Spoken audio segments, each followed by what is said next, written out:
अच्छा, ऐसा धोखा हमारे साथ किया, भोगोगे तुम। ये जो निकलता है ना भोगोगे, ये अकाट्य होता है। क्योंकि किसी का भी हृदय, मान लो किसी भी जीव जंतु को आप कष्ट दें और उसका हृदय आह भर जाए, तो वो आह वज्र की लीक है, तुम्हें भोगना पड़ेगा। वो आह किसी की ना लेना जिंदगी। कोई ऐसा कोई आह भर करके कह दिया तुम समर्थ हो, हम तो कुछ कर नहीं सकते, और अंदर से दुखी, फिर तुम्हारी सामर्थ्य काम नहीं करेगी, मिट्टी में मिला देगी। ऐसा नहीं कि आप जो कर रहे हैं कोई देख नहीं रहा, कोई हिसाब किताब नहीं, जो कर रहे हैं अवश्य में भोक्तव्यम, बहुत सावधान।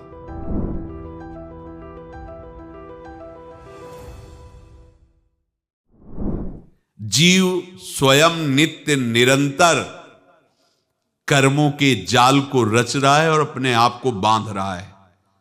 आपको मुक्त होना है, बंधना नहीं है। जीव का जन्म कर्मों के अनुबंध से होता है, कर्मों के बंधन से होता है, और उसको अपना ऋण चुकाना होता है। कर्मानुबंध ये बहुत सूक्ष्म विषय है। जैसे आप जिस परिवार में जन्म लिए हैं, तो उस परिवार के लोगों से आपका ऋण है, इसलिए उसी परिवार में आप आए हैं। और ऋणानुबंध, उसको बिना चुकाए या बिना वसूल किए आप वहां से जाएंगे नहीं। आपको लेना है तो वसूल करना है, और देना है तो चुकाना है। ये पूर्व के जन्मों से निश्चित किया गया है।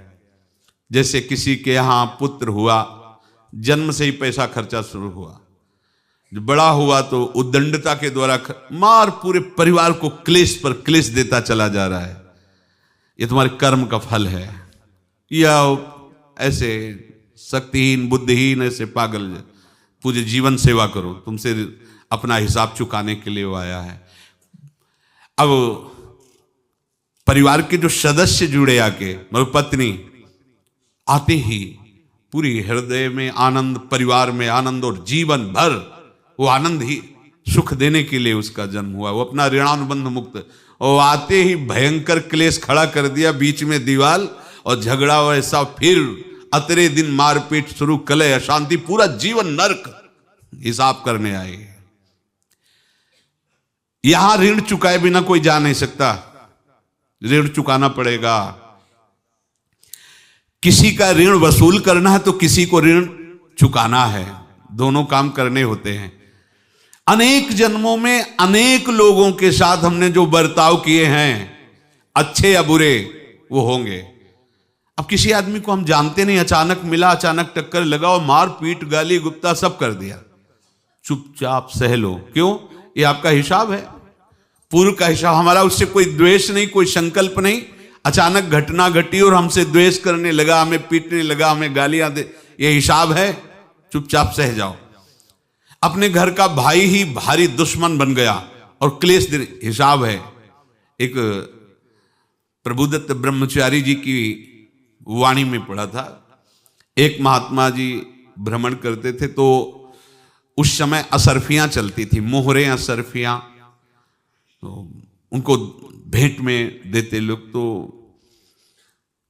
या तो ठाकुर सेवा में लगे तत्काल, या संत सेवा में तत्काल लगे, उसका संग्रह करके डोलना ये ठीक नहीं है बैरागी के लिए, सिद्धांत में ये ठीक नहीं है। तो जब 2, 4, 6, 8 ऐसे मोहरे हुई, तो उन्होंने विचार किया कि और भ्रमण करके जब काफी मोहरे हो जाएंगी, तो प्रयागराज में जब कुंभ पड़ता है, एक बार पूरे सब अखाड़े के संतों को, अलग अलग संप्रदाय सब संतों को बुलाएंगे और सबको पुआएंगे। अब साधु है तो यही विचार करेगा, और क्या विचार करेगा। तो उन्होंने ऐसे डंडा बनवाया, बेंत, जो ऊपर से चूड़ीदार और भीतर पोला, और मोहरे उसमें डालते गए। और भ्रमण, जहां जहां श्रद्धालु भगत सबके यहां जाना और इच्छा रखना कि एक मोहर तो दे ही दे दक्षिणा में। कामना कोई भी हो वो बांधती ही है, ध्यान रखना। इसीलिए प्रभु जो चाहे वो करे, अपनी चाह नहीं रखनी चाहिए, अपनी चाह प्रभु की चाह में मिला देनी चाहिए। धीरे धीरे वो छड़ी भर गई। भ्रमण करने वाले महात्मा चूड़ी लगाई, इंतजार करते रहे। जब प्रयाग का कुंभ पड़ा तो चले। तो रास्ते में एक गांव में पूछा जाता है, जैसे कहीं रुको कि कोई श्रद्धालु ऐसा है जो संत सेवी है। तो कुछ लोगों ने बताया, हाँ एक परिवार है बहुत संत सेवी है और आपको मिलाते हैं उनसे।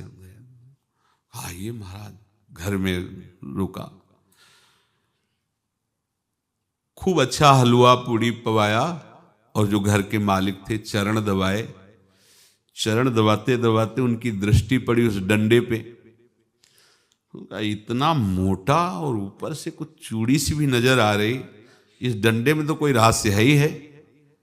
अब महात्मा जी को खवा पिला के सुला दिया। महात्मा जी जब सो गए तो पत्नी से धीरे से कहा, वो डंडा लाओ बाबा जी का डंडा। और वो चूड़ीदार जो ही खोला पलटाया तो सैकड़ों मोहरे। ऐसे संत रोज पधारे भगवान, तुम आनंद हो जाए फिर क्या। पत्नी से कहा नाप के कंकड़ लाओ। अब वो तो महात्मा जी तो खाए खीर पूड़ी, आराम से सो रहे। रात में पूरी प्लानिंग करके उसमें कंकड़ भर के चूड़ी लगाकर सिराने रख दिया, सारी मोहरें हटा ली। महात्मा जी आराम से छड़ी उठाए तो वजन पक्का। वैसे बड़े लोग चतुर होते हैं, पर ये नहीं जानते कि कर्म कितना भयानक होता है।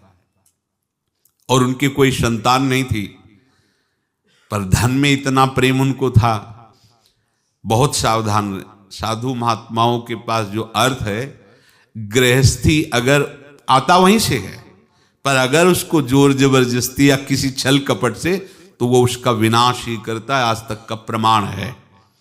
अब उनको ये भाव पता नहीं होगा, या पता होगा तो लोभ के कारण वो उसको मान नहीं पाए होंगे। महात्मा जी गए प्रयाग में, किसी अखाड़े पर रुके और वहां प्रार्थना की कि कल जो है संपूर्ण अखाड़ों का निमंत्रण किया जाए और सब संतों को भोग पवाया जाए और उनको दक्षिणा भी दी जाए। महंत ने सोचा कि बहुत बड़ा है तो उत्सव है, क्योंकि प्रयाग में कितने हजारों संत महात्मा सब। तो उनका महाराज बोरों इसमें चीनी और टीनों घी लगेगा, सब व्यवस्था। बोले आप मंगाइए, एक एक हिसाब हम करेंगे, हमारे पास सब व्यवस्था है। बोले कुछ तो पहले दे दो, इकट्ठे देंगे हम। उनको था कि अगर हम छड़ी खोला और दो चार मोहरे दी, किसी को पता लग गया तो गड़बड़ हो सकती। बोले हम भंडारे के समय आखिरी में सब कुछ आपको दे देंगे। ठीक है। वो अपने पास से पैसे लगाकर खूब जितना सामग्री सब लाए, लाखों की, और सब संतों को निमंत्रण कर दिया। संत जन निमंत्रित हो गए, भंडारा बन रहा है। तब वहां के महंत है और उनका देखो भंडारा भी बन रहा है, संतों को निमंत्रण। अब आप अर्थ की व्यवस्था कीजिए, क्योंकि इतनी बड़ी हमारी सामर्थ्य नहीं थी जितना हमने किसी तरह हमने व्यवस्था की। अब मुझे अर्थ चाहिए, तभी आगे की व्यवस्था बढ़ेगी। संतों को दक्षिणा देंगे और जिनसे अर्थ लिया उनको दे। देखो रसोई बन गई है सब। उनका छत में विश्वास नहीं तो ये अभी चूड़ी खोली। उनको तो था ना कि मोहरे हैं, कंकड़। तो अब जैसे कितना उनको सदमा लगा होगा। हजारों संतों का निमंत्रण, रसोई बन, मतलब संत हो के छल कपट। तो उनका महाराज आपने तो हमारा नाश कर दिया, जो महंत थे। अब बताओ रसोई बन गई, संत निमंत्रित हो गए और आप ये कंकड़ दिखा रहे हैं हमको। आपने तो हमें बर्बाद कर दिया, हमारी इतनी सामर्थ्य नहीं थी, आप पहले बता देते। संत होकर ऐसा छल कपट। अब वो बोले तो क्या बोले, क्योंकि उनको पता था कि मोहरे हैं इसमें। अंदर से उनका चिंतन गया उसी सेठ के पास, अच्छा ऐसा धोखा हमारे साथ किया, भोगोगे तुम। ये जो निकलता है ना भोगोगे, ये अकाट्य होता है। क्योंकि किसी का भी हृदय, मान लो किसी भी जीव जंतु को आप कष्ट दें और उसका हृदय आह भर जाए, तो वो आह वज्र की लेख है, तुम्हें भोगना पड़ेगा। वो देखो भीष्म जी को भोगना पड़ रहा है ना। सांप को ऐसे धनुष की नोक से उठाया और बंबूल के कांटों के ऊपर फेंक दिया, कई दिन तक सेदा हुआ, वो आह भर करके मरा। तो आपको 6 महीने बाणों की सैया पर आह किसी की ना लेना जिंदगी में।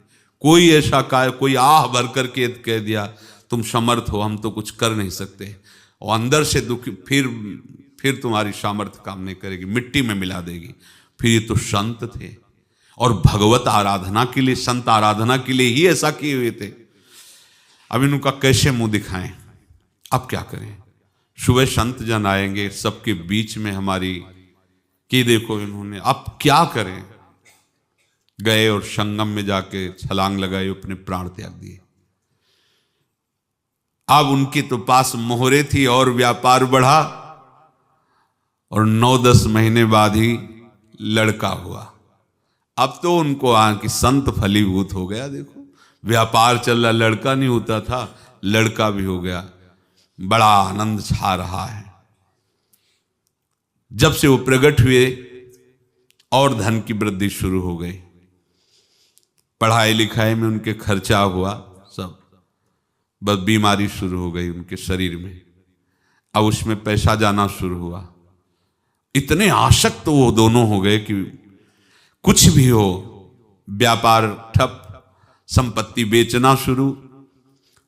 तो उन्होंने कहा कि बेटा मैं क्या कर सकता हूं तुम्हारे लिए।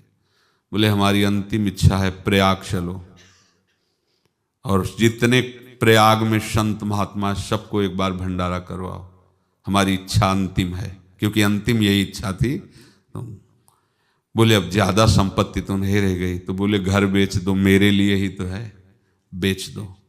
मुझे लगता मैं बचूंगा नहीं, पर मेरी अंतिम इच्छा पूर्ण कर दो। घर बेच दिया, जेवर बेच दी। वहां गए, जब संत सेवा की तो बोले मुझे संगम तक ले चलो। संगम तक ले गए और बोले समझे तुम चुराए थे और हमने उसको छीना है, कुछ नहीं रह गया तेरे पास कुछ, अब केवल ममता और आसक्ति में जलकर मर और नरक प्राप्त कर। मैं वही महात्मा हूं जिसकी तूने मोहरे ली थी, शरीर छोड़ दिया। महात्मा को जन्म लेना पड़ा और इनको दुर्गति भोगनी पड़ी। ऋणानुबंध होश में, ऐसा नहीं कि आप जो कर रहे हैं कोई देख नहीं रहा, कोई हिसाब किताब नहीं, जो कर रहे हैं अवश्य में भोक्तव्यम। बहुत सावधान। अनेक जन्मों में अनेक लोगों से जो कुछ लिया दिया है, इस लेने देने को मिटा देने के बाद ही तुम मुक्त हो गए। इसीलिए एक उपाय है, लेना न देना, मगन रहना। क्या? मालिक को समर्पित हो जाओ, मालिक को अपना माना हुआ समर्पित कर दो, खत्म। अहम त्वाम स्वरूपापेभ्यो मोक्षयिष्यामि, सब खत्म। आगे पीछे लेना देना सब खत्म।